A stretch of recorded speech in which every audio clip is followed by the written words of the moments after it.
I want to speak to those of you today who are running a clothing brand and going after a very specific niche. Maybe you're trying to sell to a very specific group of people. And I know personally from doing this with my own clothing brand that there can be this mental hang up of still getting hung up when people who aren't even right for your brand don't show interest in your brand. And what I've discovered over the past 7 years running my own clothing brand and working with thousands of other brands online is that there are so many different things that human beings can value. And for most people, there's only so much complexity that they can withstand. And so they tend to have a very simplified way of viewing the world. And so things are either right or wrong. In politics, it's either the left or the right. They can't see how both opinions may be true in their own context at different times, and everything just has to be super simplified. The way that this translates to your own clothing brand is that you can tend to think that, your clothing brand has to appeal to the whole world or appeal to nobody, and that's not the case. There's plenty of examples, like I'm going to share with you in this video, of clothing brands that I would never be interested in, would totally not be right for me, but they've got hundreds of thousands of people supporting them, like diehard fans. And it's the same thing for music, it's the same thing for sports. Anything that we could possibly be interested in, there's different tastes, there's different values that we might have, and no particular answer is right or wrong. And so what I want to get across to you in this video is that when it comes to building your clothing brand and building a brand, all you have to focus on is the group of people that you're trying to please, the group of people who would be interested in the type of thing that you're trying to sell. So let's jump into it.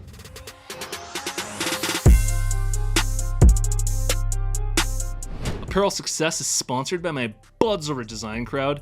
If you struggle with designs, I really recommend that you try them out. You post a project on Design Crowd, amazing designers from all around the world are going to compete for your project. You choose the winner, then you get that design plus revisions. I've literally sold thousands of these designs on my website and I got them all made through Design Crowd. If you're interested, head over to designcrowd.com/apparel to learn about the special offer that I have for you, or just use the discount code apparel when you post a project on Design Crowd. All right, so what I'm about to share with you here runs the risk of being ridiculously obvious, but that's actually, I believe, hidden under the surface from most people. Most people don't ever see this, and it's extremely valuable for you running a clothing brand to understand this, which is that as human beings, the way that we perceive the world, there's a subjective truth and there's an objective truth. Subjective reality versus objective reality. The subjective reality is our own perceptions, the way that we're experiencing the world, how we feel towards the world. It's unique from individual to individual. There is no such thing as one ultimate truth. We all have our own experience. Objective reality are things that we can all universally agree upon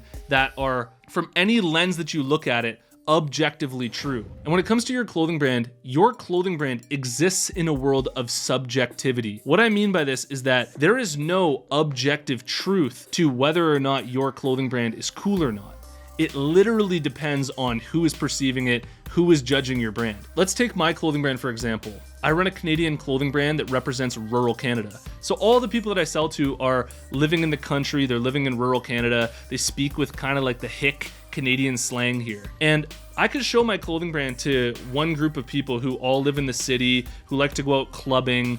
They'd see my brand and they'd go, this brand is the stupidest brand I've ever seen in my life. It makes absolutely no sense. I don't get it. I couldn't see why a single soul on the planet would ever want to buy this stupid clothing brand that I'm looking at. But I could also show my clothing brand to people who live in rural Canada, to people who would resonate with all of the sayings on our clothing because they speak this way to all their friends and family, and they grew up speaking this way and it's built into who they are. They'll see my clothing brand, and before you can even get a word out, they're already pulling out money to buy it from you because they resonate with it that much. And so there's no objective truth to whether or not your clothing brand is good. It literally comes down to who you're showing your clothing brand to. So what does this mean for your clothing brand? Specifically clothing brands that are going after a small niche, what I've seen is that most clothing brands have their foot half on the gas, half on the brake. They're unable to fully commit to just trying to please the demographic that they're trying to serve. And instead they try and do something that's kind of in the niche that they're going for and kind of general.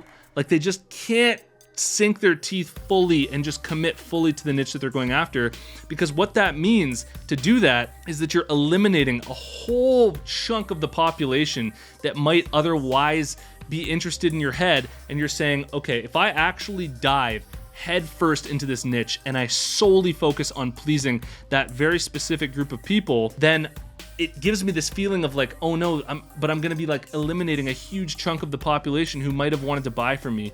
And this is flawed thinking when it comes to your ability to gain success with your brand. The best way to think about this is that if you fully commit to your art, to your craft, to your values, what you're trying to build, and you don't get distracted or try to please other people who wouldn't be interested in your brand and you just go for it, that if you do that fully, even people outside of your demographic will respect the art.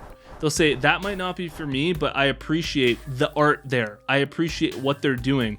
And we do this with music all the time. We do this with different sports all the time. I may not watch a ton of soccer, but I can respect how good of a soccer player Messi is. I may not listen to country music, but I can respect how talented somebody like Taylor Swift is, or some of these other country music artists. I can respect the art of a category that I'm not necessarily interested in myself. And so that's what will happen if you do commit fully to mastering your craft, is people don't necessarily need to be a part of it to respect it, and the people who are a part of it will love you and adore you for the work that you've created. And I understand that if you look at this from a certain lens, yeah, it looks obvious. Sure, we have different tastes in things, we all like different things, we all value different things, but the implications of this when it comes to your marketing for your clothing brand are absolutely massive. And the way that most clothing brands go about marketing their brand and their implementation, what they're actually doing, isn't in line with what I'm talking about here. What most clothing brands do is they try to be safe, they try to appeal to everybody, they try to be general. They have this resistance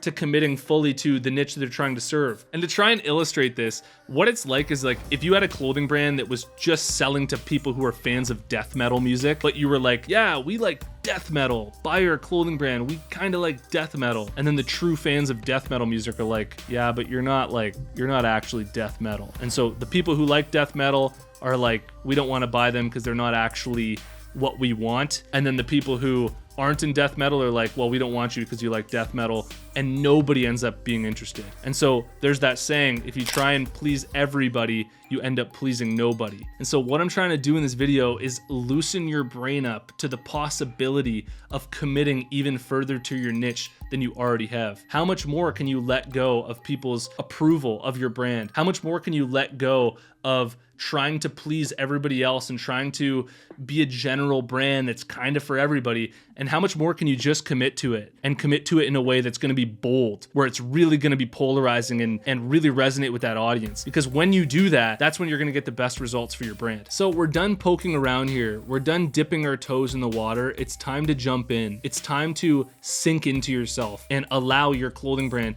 to be fully expressive and fully immersed in the lifestyle or whatever it is that you're trying to be a part of. I spent a full month recording a 100% free clothing brand course for anybody starting up a clothing brand right now. All you have to do to get access is go to freeclothingcourse.com and go through it at your own pace, and I'll see you in the next one.